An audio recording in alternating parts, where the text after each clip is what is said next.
कल जिस शीर्षक पे हम चर्चा कर रहे थे शब्द भेद, उसमें जो अंतिम आधार था प्रयोग के आधार पर शब्द कितने प्रकार के होते हैं। तो प्रयोग के आधार पर शब्दों को दो भागों में बांटा गया था, विकारी शब्द और अविकारी शब्द। विकारी शब्दों में संज्ञा, सर्वनाम, क्रिया और विशेषण की चर्चा हुई थी, जबकि अविकारी शब्दों में क्रिया विशेषण, संबंध बोधक अव्यय, समुच्चय बोधक अव्यय और विस्मयादि बोधक अव्यय की बात हुई थी। अब इसी में आगे देखिए आप, बात संज्ञा की हो रही थी।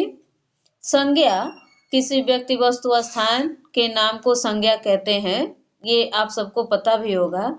संज्ञा के मूलतः 5 भेद होते हैं: व्यक्तिवाचक संज्ञा, जातिवाचक संज्ञा, भाववाचक संज्ञा, द्रव्यवाचक संज्ञा और समूहवाचक संज्ञा।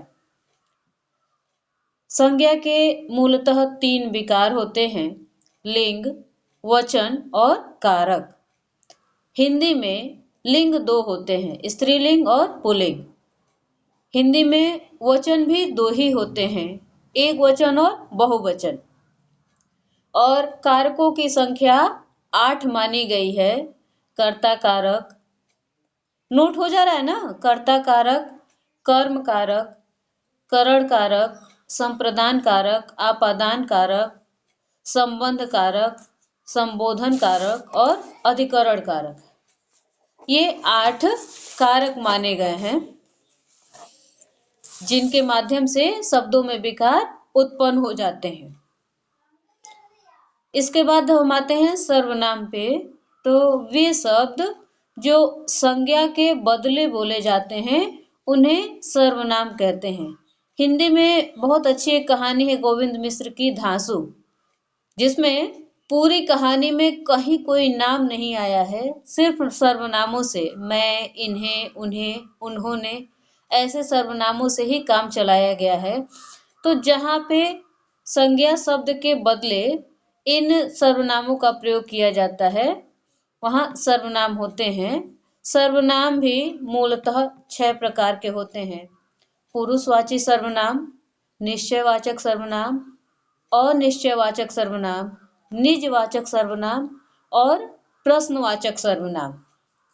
इसमें कहीं कोई दिक्कत हो तो पूछ लीजिए।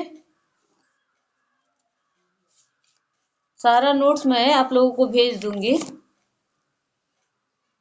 अब सर्वनाम के बाद जो था क्रिया। क्रिया आप सबको पता होगी, क्रिया के मूलतः 2 भेद होते हैं: सकर्मक क्रिया और अकर्मक क्रिया। अर्थात सकर्मक क्रिया वह कार्य जिसमें कर्म जुड़ा हो, कर्म साथ में हो, वह सकर्मक क्रिया कहलाती है। और वह कार्य जिसमें कर्म की प्रधानता न होकर के कर्ता की प्रधानता होती है, उसे अकर्मक क्रिया कहते हैं। सकर्मक क्रिया और अकर्मक क्रिया में एक मुख्य भेद यह भी हो सकता है कि सकर्मक क्रिया में जो दबाव है, जो पूरा ध्यान है, वह क्रिया पर ही होता है। जैसे एक उदाहरण ले कि राम सेब खाता है, यह सकर्मक क्रिया होगी क्योंकि राम जिस सेब को खा रहा है वह सेब धीरे धीरे समाप्त हो रही है, इसलिए यह सकर्मक क्रिया होगी। राम दौड़ता है, तो राम दौड़ता है, यह अकर्मक क्रिया में हो जाएगी। अब आप इसको और भी बना सकते हैं कि राम तेज दौड़ता है, राम धीमे दौड़ता है। तो चाहे जैसे दौड़े, दौड़ने का काम तो राम ही कर रहा है, इसलिए इसे अकर्मक क्रिया कहेंगे। यहां तक समझ में आ गया? मेरी आवाज सुनाई दे रही है? चलिए आगे देखिए। क्रिया के बाद से क्या था? विशेषण। विशेषण के मूलतः 4 भेद होते हैं: गुणवाचक विशेषण, परिमाणवाचक, परिमाण मतलब नाप होता है, परिमाणवाचक, जब कहते हैं ना 2 गुना, 3 गुना, 4 गुना। फिर होता है संख्यावाचक, संख्यावाचक विशेषण, और चौथा होता है संकेतवाचक विशेषण। ठीक, ये सारे शीर्षक नोट करते जाइएगा। ये संज्ञा के विकार के रूप में आते हैं, विकारी शब्द हैं। और अविकारी में क्रिया विशेषण, समुच्चय बोधक, संबंध बोधक और विस्मयादि बोधक था। तो क्रिया विशेषण के भी जो भेद होते हैं वे 4 प्रकार के होते हैं। स्थानवाचक क्रिया विशेषण, कालवाचक क्रिया विशेषण, रीतिवाचक क्रिया विशेषण और परिमाणवाचक क्रिया विशेषण। ठीक है। संबंध बोधक अव्यय में जहां संबंधों की चर्चा की जाती है, जैसे किसी स्थान की चर्चा हो, अतिरिक्त, सिवाय, बगैर, ऊपर, नीचे, आगे पीछे, बाहर, भीतर, दाएं बाएं, इस तरह के शब्द जहां आते हैं जिससे संबंधों को जोड़ा जाता है, जैसे मेरा घर विद्यालय से आगे है, तो आगे है मतलब विद्यालय से जोड़ करके बताया गया कि विद्यालय से कितना आगे है, तो यहाँ पर संबंध बोधक अव्यय हो जाएगा। समुच्चय बोधक अव्यय तथा और एवं जैसे शब्दों को जोड़ करके बनाया जाता है।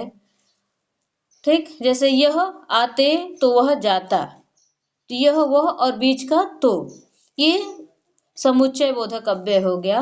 और विस्मयादि बोधक अव्यय तो आप सभी समझ रहे होंगे, क्योंकि विस्मयादि बोधक अव्यय का जो चिन्ह होता है, आश्चर्य का चिन्ह, विस्मय का चिन्ह, उसी से आप पहचान जाते हैं, जिसमें वाह, शोक होता है, हाय, त्राहि, आश्चर्य, घृणा, जैसे छी छी बोलते हैं ना, किसी वस्तु से घृणा हो, तो सब इन सारे शब्दों के आगे एक जो चिन्ह लगाया जाता है, खड़ी पाई नीचे बिंदी, उसको विस्मयादि बोधक अव्यय कहा जाता है।